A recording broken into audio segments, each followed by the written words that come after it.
This is the story of a great city, a story of achievement, of triumph over setbacks that might well have ended in defeat.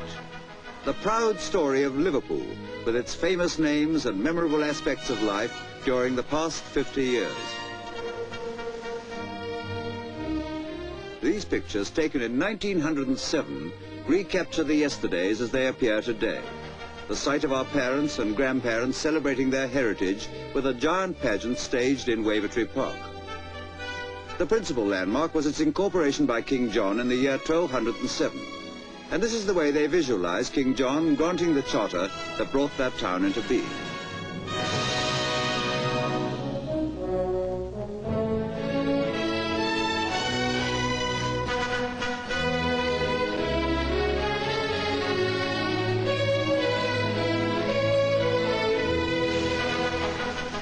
The pageant on that occasion represented a long and varied mixture of historic events, which, after all, is typical of the Liverpool story. The slow growth of the town through all those early decades, the struggle of the people against their feudal lords, and this scene you may have already identified, the surrender of the castle to Prince Rupert during the Civil War, was enacted in Wavertree Park 50 years ago, together with tableaus recalling more recent events like the dawn of the Industrial Revolution and the final emergence of modern Liverpool.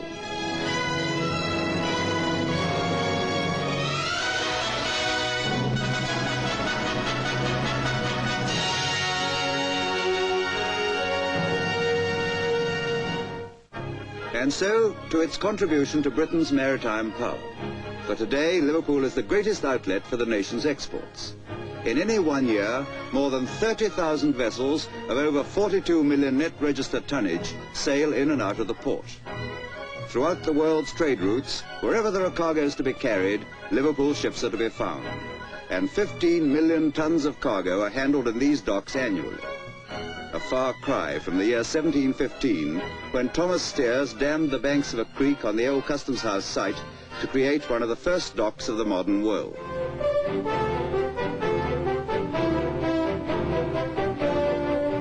In 1926, the Mersey Dock and Harbour Board tender Galatea, in breaking that symbolic ribbon, commemorated a historic occasion, the completion of the Gladstone dock system, which was opened by King George V. The opening signalled the climax of the development of the port during the last century to the thriving thoroughfare it had become, stretching for 7 miles from the Dingle Oil Jetty down to the open sea.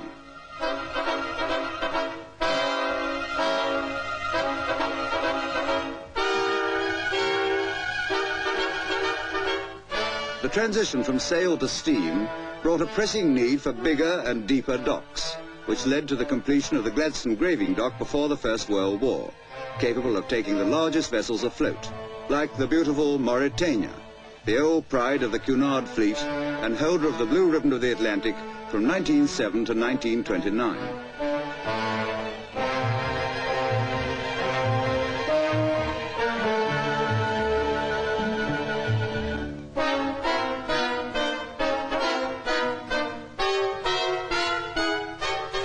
The Mersey has always seen people come and go.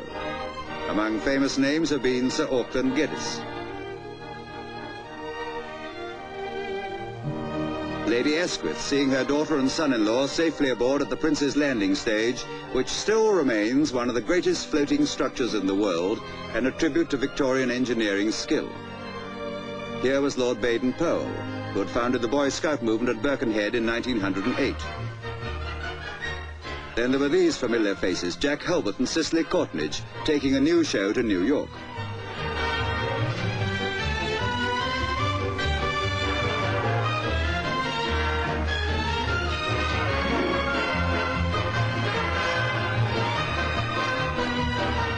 But the scene has not always been as happy as this. Perhaps the most tragic return of our time was one from a ship registered here in Liverpool, yet which had never entered the Mersey, the Titanic. Built at Belfast, she had sailed on her historic maiden voyage from Southampton in April 1912, crewed for the most part by Liverpool men. Their families waited and hoped and prayed. But there were few survivors to recount the tragic tale of its collision with an iceberg. Today, it remains only a dim memory, although at the pierhead, rising above the river on which the Titanic never sailed, a memorial column stands. Fortunately, however, the cruelty of the sea has never deterred men from sailing in ships. And so the training of the boys who were to become the men of the Merchant Navy went on in the Indefatigable and the Conway. These proud old ships lay in the Sloyne, a part of Liverpool's tradition until 1939, when they slipped inconspicuously from the Mersey under the shadow of war. The Conway, however, was to finish her days as a charred hulk in the Menai Straits. Those training ships helped to foster old seafaring traditions. But throughout the years, Liverpool has been seeking new ideas. And this pioneering spirit was especially evident in 1893 with the introduction of the first overhead railway in the world. Today, the Liverpool Overhead Railway is world famous, although few people realize that this was the one that served as a prototype for those that were to come later.